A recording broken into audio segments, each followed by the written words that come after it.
Let's paint this super easy coneflower. As you can see, I've done an outline here and I'll explain to you a little later on in this video how you can have access to the free traceables.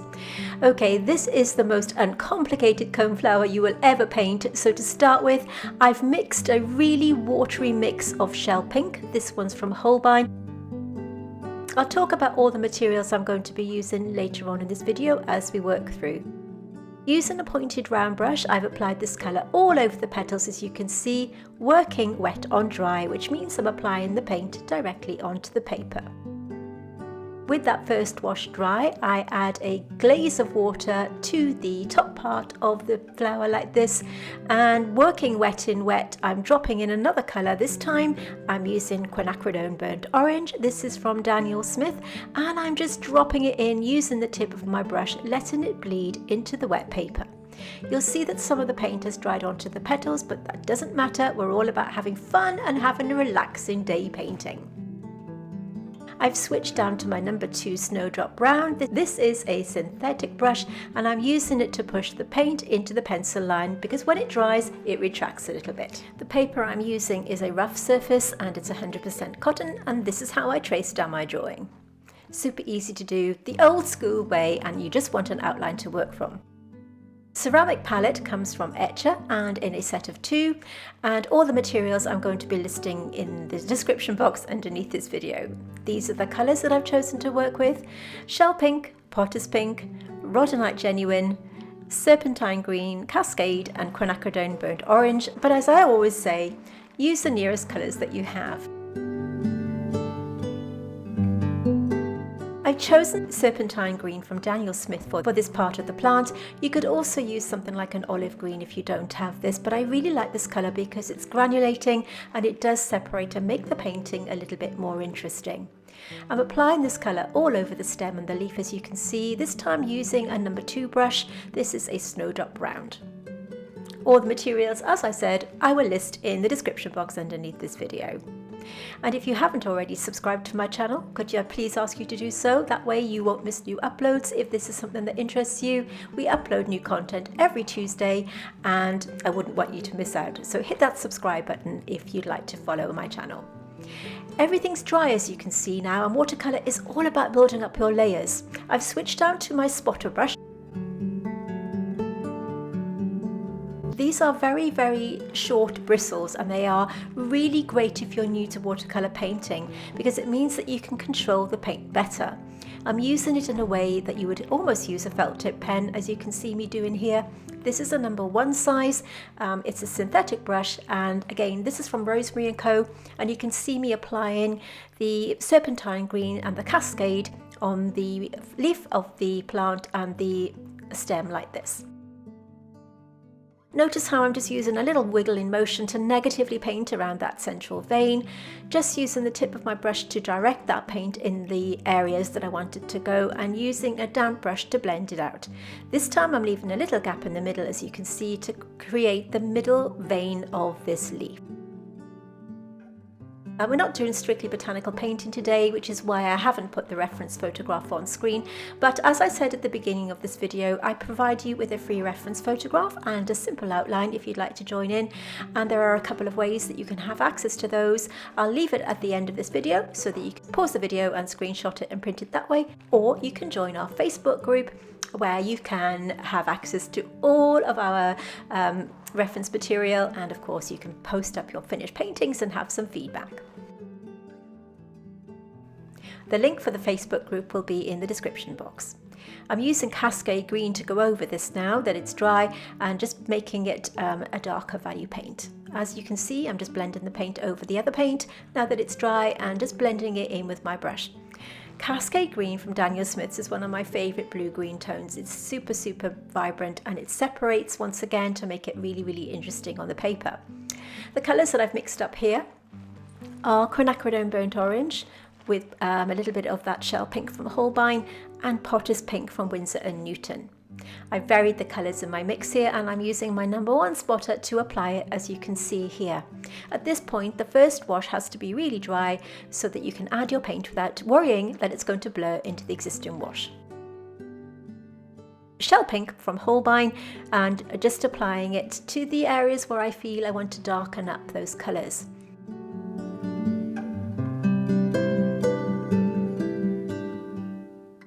The purpose of this coneflower is to be a really relaxed, super enjoyable painting, and no stress here, okay?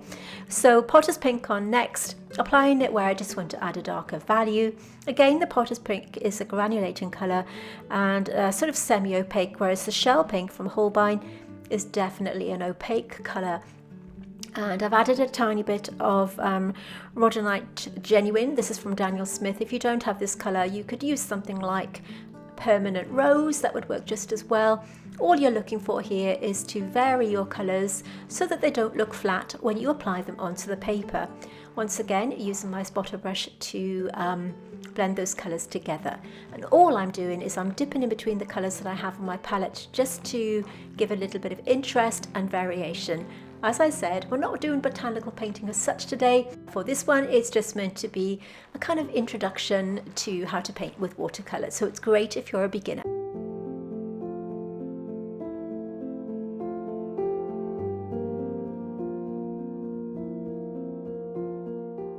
Now remember, you don't have to use the colours that I'm using. You will inevitably have something similar in your own kit. If you don't have the shell pink and you do have a white colour in your palette, maybe a Chinese white or something like that, you could mix it with any red to create a kind of similar tone.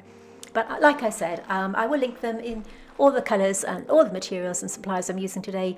I'll link in the description box should you want to check them out for yourself. And you can see the colours that I'm switching around in my palette here, picking up one or two, cleaning my brush in the water and patting it on the kitchen paper. Now, if you're wondering why I've got a tiny puddle of water in the middle of my palette and you are new to my channel, it's a really good way of cleaning your brush rather than use the jar of water to the side there, because it means that you're not flooding your brush with water and then it's not transferring onto your watercolour paper, which can sometimes cause problems. So the colour that you see me using here, this pinky peachy tone, is the shell pink with a little bit of quinacridone burnt orange. And if you don't have that, you could use something like a burnt umber would do just as well. This is the Rhodonite Genuine. This is a stunning colour from Daniel Smith. It's from the Primatech range, I believe. It's just got this lovely gentle softness to it that you don't get with maybe some of the other pink tones. And I haven't really used it before, so I wanted to try it out on this peachy, pinky, beautiful coneflower. Just switching around as you can see here.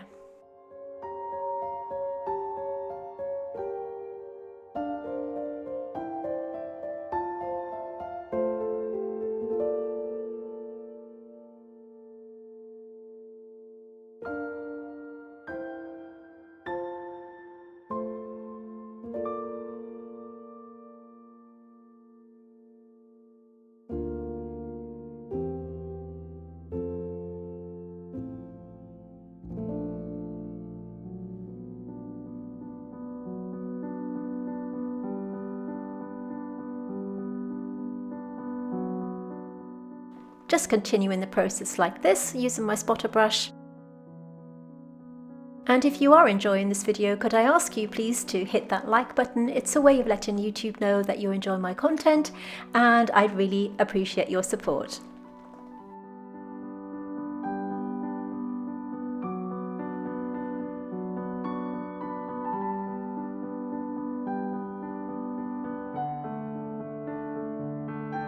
This isn't a botanical painting, but if botanical painting is something that really interests you, we do have a Patreon where every month we create a brand new botanical painting tutorial that you won't find here on YouTube because it is exclusive to my patrons. So in case this is something that interests you, let's just take a look. If you love botanical painting and want to know more, then you may want to join our Patreon. We have different membership levels so that you can take your botanical painting to the next level.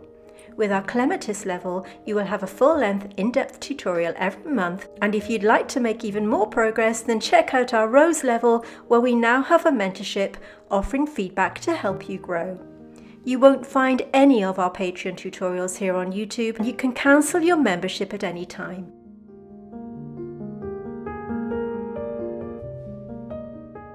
So if you want to take your botanical painting to the next level, then take a look. I'll put the link in the description underneath this video.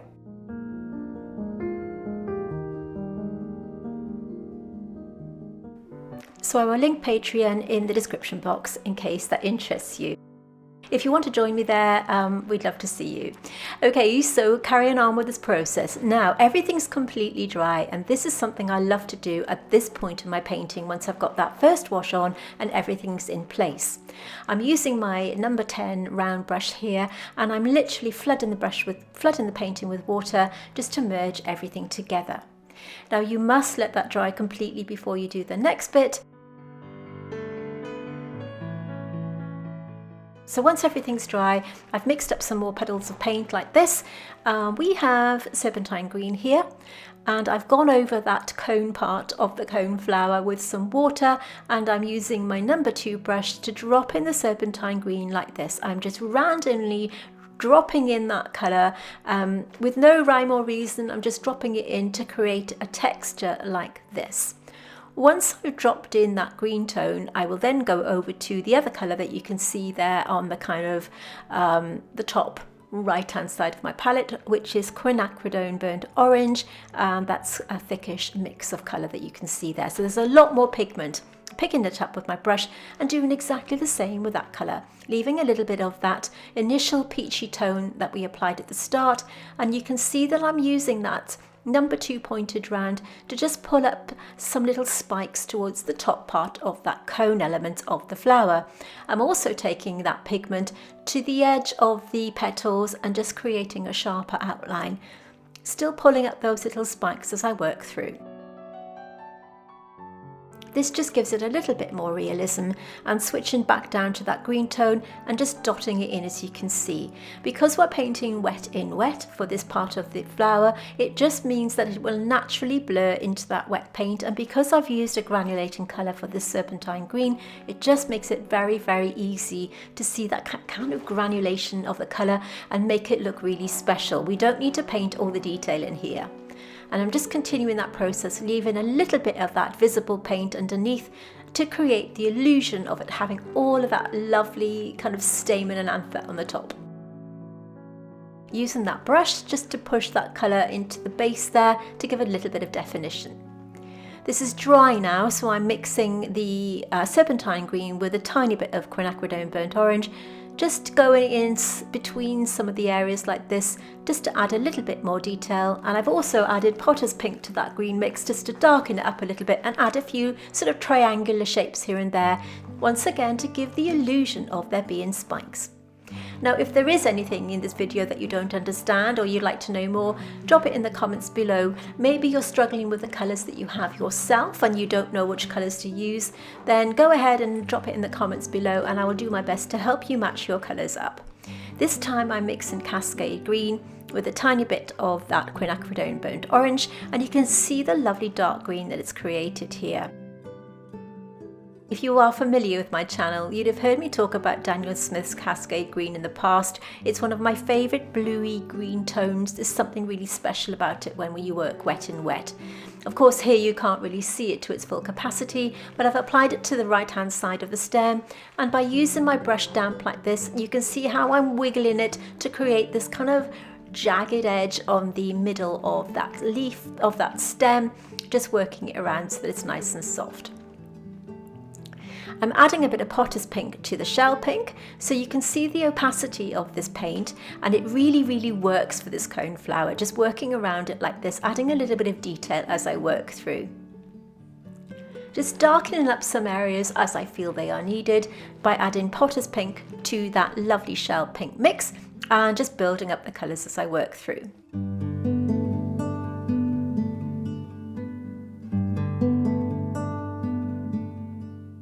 There's still quite a lot to do on this coneflower, but the process is exactly the same as I work through, so I'm going to stop talking now and let you watch the rest of this in peace and listen to some music. Remember to stay to the end of this video where you will see the finished painting, and of course you can pause that video and take a screenshot of the reference photograph that I've used, and of course the very simple outline that I used to trace it down. Please consider joining us over on our Facebook group, which I will link in the description below, or of course on our Patreon, where we would love to see you. Once again, thank you so much for watching, and I'll see you next week.